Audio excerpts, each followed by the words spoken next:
स्कंद प्रथम अध्याय 13 श्लोक संख्या 57। रुद्राक्ष द्वारा गृहत्याग। श्लोक संख्या 57। स वा अततनाद राजन परतः पच्चमे अहनि कलेवरम हास्यति स्वम तच्च भस्मी भविष्यति।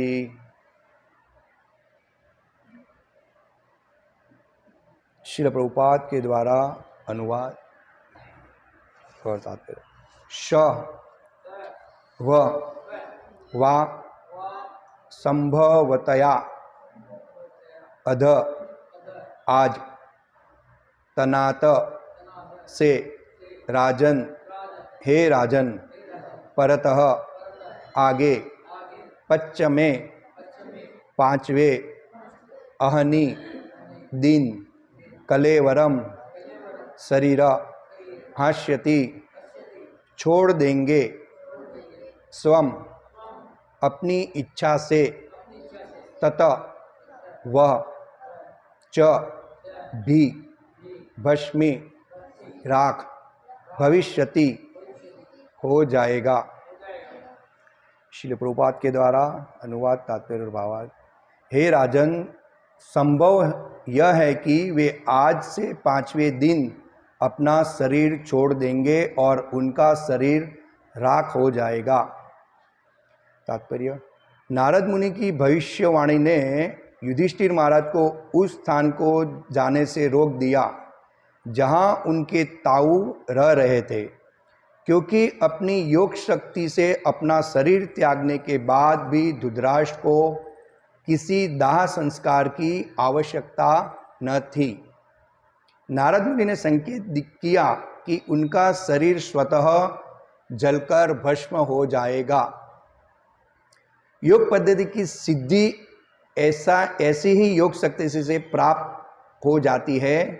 योगी इच्छित समय में अपना शरीर त्याग कर सकता है और अपने इस शरीर को खुद के लिए सृजित की हुई अग्नि से भस्म करके इच्छित ग्रह को प्राप्त कर सकता है। ओम अज्ञानतिमिरन्धस्य ज्ञानांजनशलाकया चक्षुरुन्मीलितं येन तस्मै श्री गुरुवे नमः। नमो विष्णुपादाय कृष्ण प्रेष्ठाय भूतले श्रीमते भक्ति विकास स्वामी महाराज नामिने। श्री कृष्ण चैतन्य प्रभु नित्यानंद श्री अद्वैत गदाधर श्रीवासादि गौर भक्तवृंद। हरे कृष्ण कृष्ण कृष्ण हरे हरे, हरे राम राम राम हरे हरे। पिछले श्लोक में हमने देखा, यहाँ नारद मुनि युधिष्ठिर महाराज को ज्ञान उपदेश दे रहे हैं। धृतराष्ट्र वन में चले गए हैं तो एक के बाद एक नारद मुनि शिक्षा प्रदान कर रहे हैं। और आध्यात्मिक परंपरा के द्वारा ये शिक्षा ग्रहण करनी चाहिए। वो नारद मुनि से हमको पता चलता है कि हमको शिक्षा कैसे ग्रहण करनी चाहिए। क्योंकि गुरु ने सत्य का दर्शन किया है। यहाँ पे नारद मुनि भविष्यवाणी कर रहे हैं। आप समझिए कि पांचवें दिन उनके जो युधिष्ठिर के चाचा है धृतराष्ट्र महाराज, वो देहत्याग योग पद्धति के द्वारा कर देंगे। तो यहाँ हमको ये भी सीख मिल रही है कि हम बिना गुरु के आध्यात्मिक ज्ञान ग्रहण नहीं कर सकते और उसको समझ भी नहीं पाते हैं। आज हम जाते हैं प्रचार करने को, तो सब बोलते हैं कि हमारे पास में पुस्तक है, हमने पढ़ लिया है, हमको सब पता है। हम लास्ट रविवार को गए थे तो 2 बैग भरा था पुस्तक का और एक कम से कम 50 किलो का बॉक्स पुस्तक से भरा होगा। हालांकि लोग उसका बेटा बेटी फॉरेन रहते हैं, ये कभी कभी यहाँ आते हैं, लेकिन बोले महाराज के हमको बोला कि प्रभु जी सब पढ़ा हुआ है, हमको एक कोई ले जाता है तो आप ले जाओ, या किसी को दे दीजिए। तो आप जो पुस्तक लाए हम और उसको पढ़ के क्या करेंगे, हम और पाप में पड़ेंगे, ये हमको पस्ती में देनी पड़ेगी। तो मैंने बोला वो बताओ आपका पुस्तक कहाँ पे है ऐसा। तो बहुत सारी पुस्तकें थी, जैसे नवल कथा थी और बिना परंपरा की पुस्तकें थी। तो कहने का तात्पर्य यह है कि जब परंपरा में जब पुस्तकें लिखी जाती है महान आचार्यों के द्वारा, तो आचार्य उस पुस्तक में अपनी शक्ति छोड़ जाते हैं और यथारूप जो भगवान का संदेश रहता है वो उसके अंदर रहता है। इसलिए श्रील प्रभुपाद बोलते हैं कि मेरा कोई एक श्लोक पढ़ लेगा, एक शब्द पढ़ लेगा तो भक्त बन जाएगा। लेकिन जो परंपरा के बाहर पुस्तक है, नहीं तो उसमें भगवान का सही से उल्लेख किया है, नहीं तो गुरु का उल्लेख सही से किया है, यानी कि वो अपने मन घड़ित जो भी मन में आया उसका वहाँ पे उल्लेख कर दिया है। कथा कथित जो लोग रहते हैं वो अपने मन के द्वारा उसका तात्पर्य लिखते हैं। इसीलिए ये लोग जो पुस्तकें लेते हैं उसको सही तरह से समझ नहीं पाते और ऐसे ही कचरे के ढेर में जाती है। हाँ, आज देखिए इस्कॉन की भगवत गीता है, लोग ले रहे हैं, होने के बावजूद भी ले रहे हैं। और एक माता जी भगवत दर्शन का 2 साल के मेंबर बने, बोले मेरे को पढ़ने का बहुत इंटरेस्ट है, आपका मैंने भगवत दर्शन पढ़ा था तो 2 साल के मेंबर बन गए, पूरा सेट ले लिया। बोले आपका तात्पर्य बहुत अच्छा है, आपका जो भगवत गीता में तात्पर्य दिया हुआ है वो मैंने कभी भी कोई भगवत गीता में पढ़ा नहीं है। इतना सरल तरीके से श्रील प्रभुपाद ने ये तात्पर्य को दिया हुआ है। यानी कि कहने का मतलब ये है कि आज लोग अज्ञान में क्यों है, क्योंकि जो पुस्तक में ज्ञानी नहीं हो और ज्ञान होने के बाद भी उसको सही तरह के गुरु परंपरा के द्वारा समझाया नहीं गया हो कि अर्थ क्या होता है। आज लोग बोलते हैं कि आप भी भगवान हो, हम भी भगवान हैं। तो यानी कि वो पुस्तक में सही ज्ञान सही तरह से प्रस्तुत नहीं किया है, क्योंकि वो परंपरा में नहीं है। और जिसने प्रस्तुत किया है नहीं तो उसका कोई गुरु है, अगर गुरु है भी तो संप्रदाय में है नहीं है, उसने ज्ञान प्राप्त किया है कि नहीं किया है। ये सब आटी गुटी और एक कलयुग में कई शास्त्रें अभी लोग अपनी तरह से प्रस्तुत कर रहे हैं, जिससे लोग भगवान की जो साधना भक्ति है, भगवान की जो भक्ति है, उसका मार्ग से लोग भटक गए हैं। और ऐसे यहाँ पे हमें ये इस्कॉन कृष्ण भावनामृत संघ है जो गौड़ीय मध्व संप्रदाय, ये पूरा परंपरा में भगवान कृष्ण ने ब्रह्मा को ज्ञान दिया, ब्रह्मा ने नारद को दिया, नारद ने व्यास को दिया, व्यास ने मध्वाचार्य को दिया, नूनहरि पद्मनाभ, और वैसे करके श्री चैतन्य महाप्रभु के पास में आया। फिर वहाँ से गुरु परंपरा द्वारा ऋषि भक्तिवेदांत स्वामी प्रभुपाद के पास आया।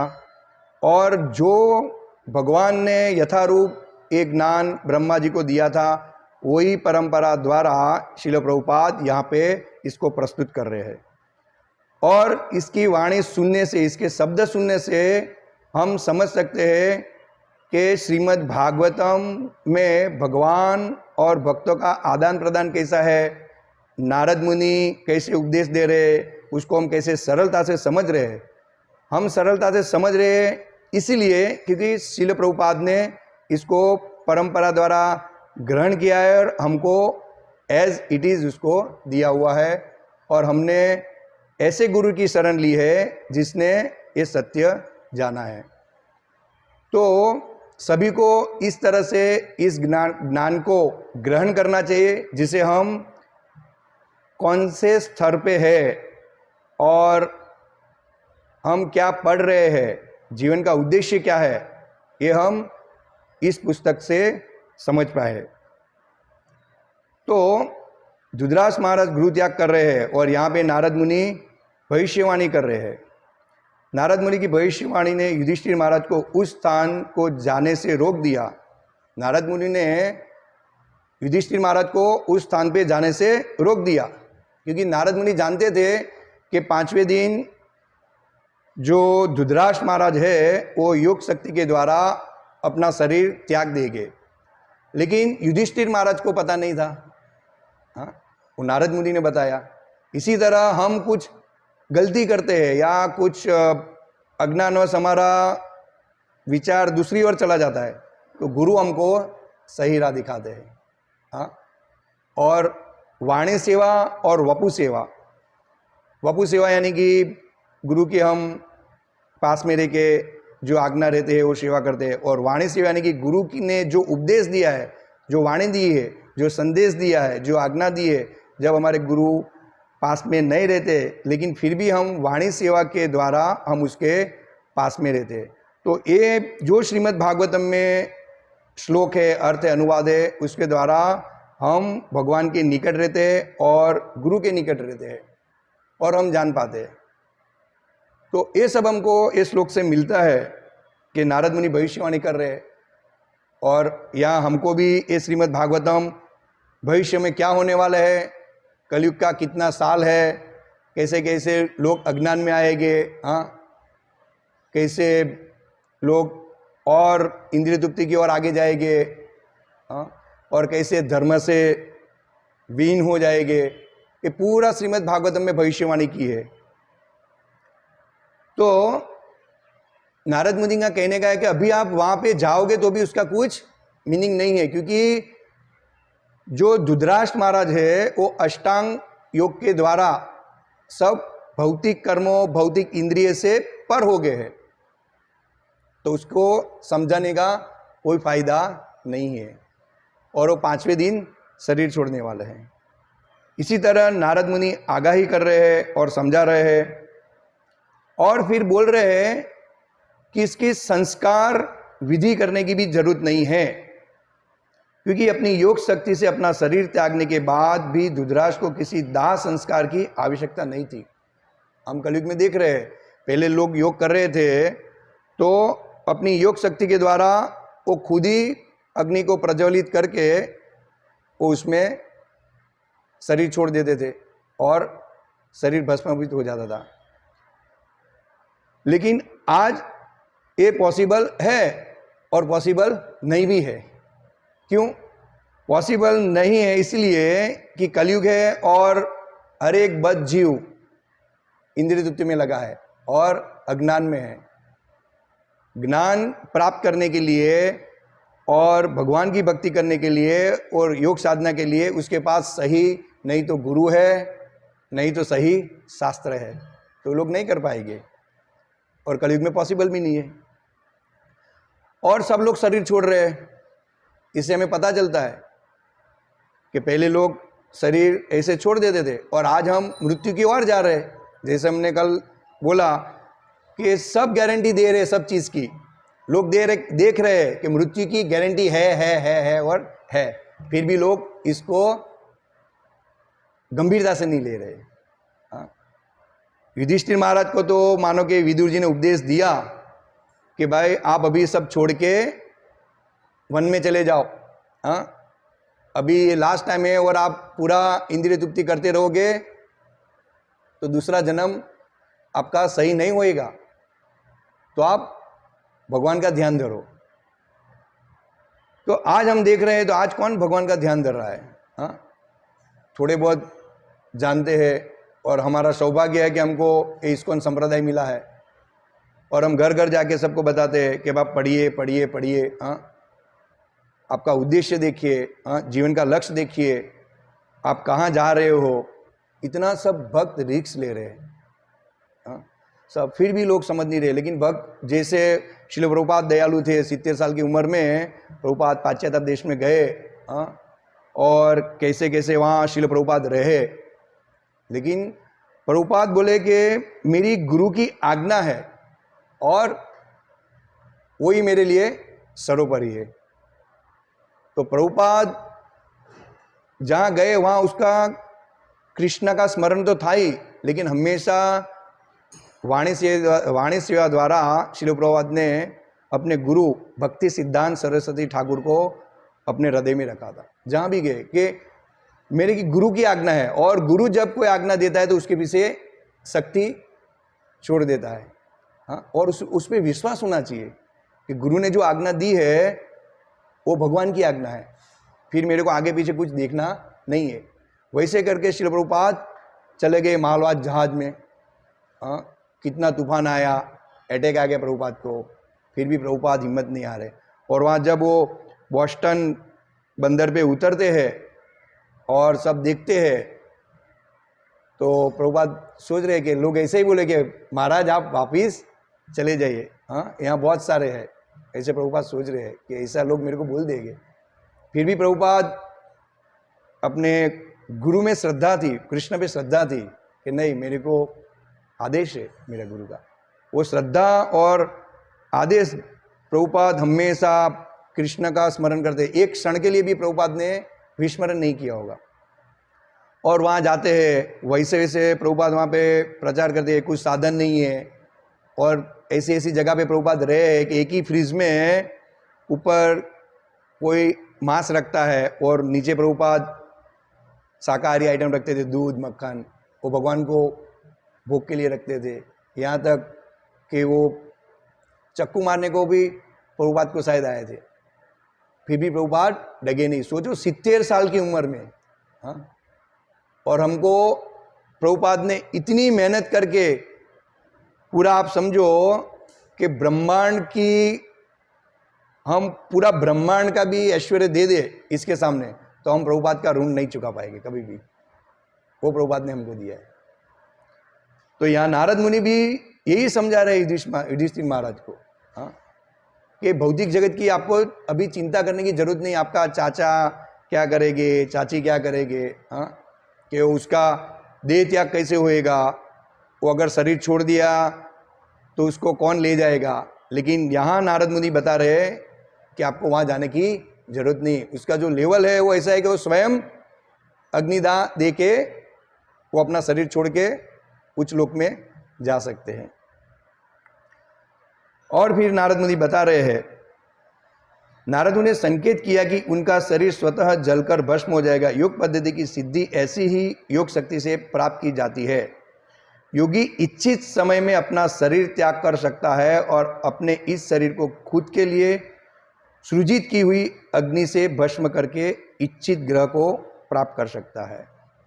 कोई भी ग्रह में वो जा सकता है। योगी के पास ऐसी शक्ति होती है कि कोई भी ग्रह में वो उस ग्रह पे जा सकते हैं। नारद मुनि देखो कहाँ भी भ्रमण कर सकते हो, तो भगवान के शुद्ध भक्त है, लेकिन वो नीचे धरती लोक में भी आ सकते हैं, युधिष्ठिर महाराज के महल में भी जा सकते हैं, भगवान कृष्ण की महल में भी जा सकते हैं, हाँ। लेकिन नारद मुनि जी का काम है भगवान का संदेश यथारूप लोगों तक पहुंचाने का और बद्ध जीव का कल्याण करने का। वही हमारा उद्देश्य होना चाहिए। यहाँ हमको दूसरी भी सीख मिल रही है कि नारद मुनि का ये जो संदेश है वो हम कैसे गंभीरता से लें और कैसे हम ज़्यादा से ज़्यादा प्रचार में समय दे और भक्ति में समय दे, हाँ। और जो बद्ध जीव इस जगत में बंधे हुए हैं माया से, उसको हम कैसे बाहर निकालें, और हमारा यही प्रयास होना चाहिए। क्योंकि श्रील प्रभुपाद भी यही चाहते थे। वो बोल रहे थे कि मेरे गुरु महाराज मेरे को बोल रहे थे कि अगर तुम्हारे पास पैसा आते हैं तो पुस्तक प्रिंट करके उसका वितरण करो, हाँ। तो प्रभुपाद ने बहुत मेहनत किया है, और नहीं तो हमको पुस्तक प्रिंट करनी है, हाँ, नहीं तो हमको अपना इसमें पैसा धन लगाने का है। ये प्रभुपाद हमारे लिए पूरा छोड़ के गए हैं। हमको खाली इसको पकड़ना है और घर घर जाके दिखाना है, देखो इतना हमारा सौभाग्य है, हाँ।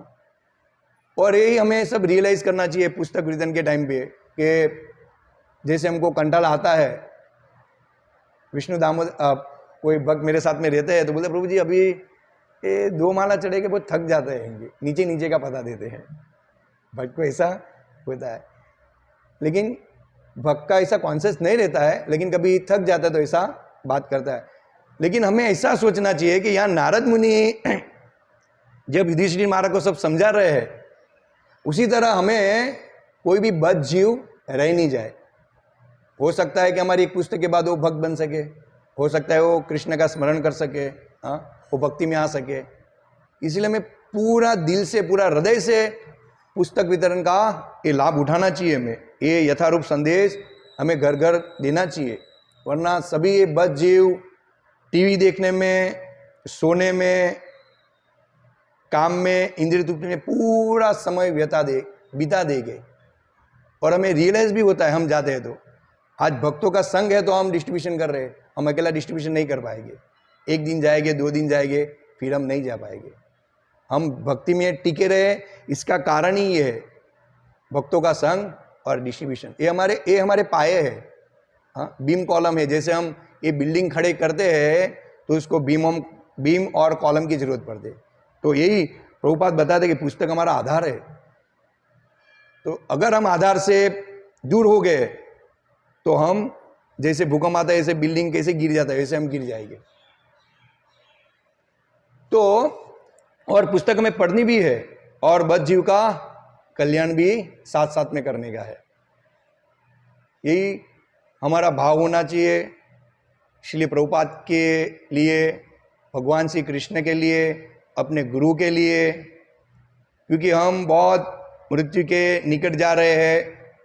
और यहाँ आगे बताया कि जो अगले श्लोक में कि इंद्रिय जो है उसके जो विषय है बहुत एकदम स्पीड में आक्रमण करती है बद्ध जीव पर और हमारे पे भी आक्रमण करती है। लेकिन हम भक्ति में है श्रील प्रभुपाद की कृपा से, तो हम जान पाते हैं कि हम माया के वश में आ रहे हैं, हम इंद्रिय तृप्ति में जा रहे हैं, हम भक्ति से दूर हो रहे हैं, भक्तों का संग से हम दूर हो रहे हैं। ये भक्त अनुभव कर सकता है, बद्ध जीव अनुभव नहीं कर सकता है, लेकिन हम अनुभव कर सकते हैं। क्यों? क्योंकि हमको एक गुरु के द्वारा, ये शास्त्र के द्वारा हमको ये सब कुछ मिला हुआ है। हम जान पाते हैं, अगर हमारे गुरु नहीं रहते तो हम भी आज और लोगों की तरह, बद्ध जीव की तरह, कर्मकांडी की तरह हम घर में बैठे रहते, का तो शनिवार को शनिदेव को तेल चढ़ाने जाते, का हनुमान जी को तेल चढ़ाने जाते, हाँ, और का साईं बाबा के मंदिर पे जाते। आज जो भगवान नहीं हो, भगवान बैठ गए। हिंदू संस्कृति श्रीमद् भागवतम, भगवत गीता यथारूप, रामायण, महाभारत, ये सब ग्रंथ को छोड़ के दूसरे बाबा के शरण में जा रहे हैं। आप समझिए कितनी अधोगति है। हाँ, संस्कृति कहाँ जा रही है। इसका मीनिंग है किसी को शास्त्र पढ़ने में रुचि नहीं है। कोई शास्त्र में जो यथारूप है, जो भगवान ने जो 4 संप्रदाय बनाए, ब्रह्मा, रुद्र, लक्ष्मी और कुमार, हाँ, ब्रह्म गौड़ीय संप्रदाय ये जो इस्कॉन है, रुद्र संप्रदाय जो वल्लभाचार्य संप्रदाय है, श्री संप्रदाय जो साउथ में है, और कुमार संप्रदाय जो निम्बाकाचार्य संप्रदाय, इसमें कहाँ पे भी ये साईं बाबा का उल्लेख नहीं किया है और लोग अज्ञान की ओर बढ़ रहे हैं। एक भक्त है ब्रह्मतीर्थ प्रभु, वो मेरे को एक बार बता रहे थे कि प्रभु जी हम इस्कॉन में नहीं थे तो हम साईं मंदिर जाते थे शिरडी, और उसकी जो राख, वो क्या धूली रहती है धुनी की, उसको हम चट्टे थे, मुंह में लगाते थे और तिलक करते थे। ऐसे हम पागल थे, ऐसे मेरे को बोल रहे थे। इतना अज्ञान में थे और आज लोग अज्ञान में है। इसका कारण है कि यथारूप जो शास्त्र है वो किसी को पढ़ने की रुचि नहीं है, और नहीं तो किसी के पास टाइम है। तो हमें ये समझना चाहिए कि भगवान ने हमको बहुत बड़ा अवसर दिया है, हाँ, युधिष्ठिर महाराज की तरह समझने को और धृतराष्ट्र महाराज की तरह सब कुछ त्याग करके भगवान की सेवा में हमारा मन लगाने को। धृतराष्ट्र महाराज तो हालांकि एकदम एंड टाइम पे गए हैं, लेकिन हमको उससे भी और उच्च स्थिति मिली है। हाँ, भक्तों का संग, हाँ, सेवा अर्चना, पुस्तक वितरण, प्रसाद बनाने का, प्रसाद वितरण करने का, कीर्तन करने का, घर घर जाके प्रचार करने का, और सब सुअवसर हमारा गुरु महाराज का संग करने का। व्यास पूजा में हमको बहुत बड़ी सेवा मिलती है। हाँ, भक्तों का संग मिलता है, ब्रह्मचारी का संग मिलता है। तो ये कहाँ मिलेगा? ये सौभाग्यशाली जीव होएगा तभी मिलेगा, वरना हमको ये नहीं मिलेगा। जैसे हमने गए श्लोक में बोला, बहुनाम जन्मनाम अंते ज्ञानवान प्रबंधन्ते। हमको ये मौका मिला है तो हमको बहुत गंभीरता से इसको लेना चाहिए और उत्साह से लेना चाहिए। जब भी हमारा उत्साह डाउन होता है तो हमको हमारे गुरु महाराज को याद करना चाहिए, गुरु की वाणी याद करनी चाहिए, श्रील प्रभुपाद को याद करना चाहिए, जो उत्साहित भक्त है उसको याद करना चाहिए, जिससे हम हमारा उत्साह वापस ला सके। तो यही ये श्लोक का तात्पर्य है कि यहाँ पे शुद्ध भक्त है वो भविष्यवाणी कर सकते हैं और सही रास्ता दिखा सकते हैं नारद मुनि की तरह। तो यही हमें गंभीरता से लेना चाहिए। शुद्ध भक्त की वाणी हमको ग्रहण करनी चाहिए, गुरु का आदेश का पालन करना चाहिए और ये समझना चाहिए कि ये कलयुग में योग, अष्टांग योग इत्यादि संभव नहीं है और भक्ति के उस स्तर पर पहुंचने के लिए लोग अष्टांग योग करने के बाद वो भक्ति तक पहुंचते हैं, लेकिन हम को ये सब कुछ करने की जरूरत नहीं, हम पहले ही वहाँ तक पहुँच चुके हैं भक्ति तक। ये बहुत हमारे पे कृपा है गुरु की, कृष्ण की, वैष्णव की। तो यही हमें भागवतम नित्य पढ़ना चाहिए और यही रियलाइज करना चाहिए, जिससे हम भक्ति में आगे बढ़ सके और भगवान श्री कृष्ण को जान सके, गुरु की वाणी को जान सके इत्यादि। हरे कृष्ण। किसी को कोई प्रश्न हो तो पूछ सकते हैं।